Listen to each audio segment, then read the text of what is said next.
খোল দ্বার খোল লাগলো যে দোল, আজই বসন্ত জাগ্রত দ্বারে, শিমুল পলাশ ফুটেছে থরে থরে। আর এসব গান, এসব কবিতা মনে পড়লেই মনে আসে বসন্ত উৎসবের কথা। আর বসন্ত উৎসব মানেই সেই চেনা স্থান বিশ্বভারতী, শান্তিনিকেতন। তবে এবার শান্তিনিকেতনে বিশ্বভারতী বিশ্ববিদ্যালয়ের চিরাচরিত প্রথা ও রীতি মেনে মঙ্গলবার আয়োজিত হলো বসন্ত উৎসব। যদিও বিপুল পরিমাণে সেই বসন্ত উৎসবের দিনে বসন্ত উৎসবতে প্রচুর ভিড় এবং নানান ঘটনার কারণে আজই বসন্ত উৎসব আয়োজিত হলো। বিগত বছরগুলিতে দোল পূর্ণিমার দিন শান্তিনিকেতনেই বিরাট আকারের বসন্ত উৎসব আয়োজিত হতো, কিন্তু অত্যাধিক পর্যটক, দর্শনার্থীদের ভিড়, সেই কারণেই পরিবর্তন হয়ে গত 2-3 বছর ধরে এভাবেই চলছে বসন্ত উৎসব।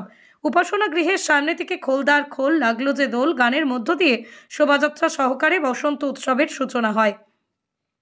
শোভাযাত্রার প্রথমেই ছিল বিশ্বভারতীর ভারপ্রাপ্ত উপাচার্য, অন্যান্য আধিকারিকরা।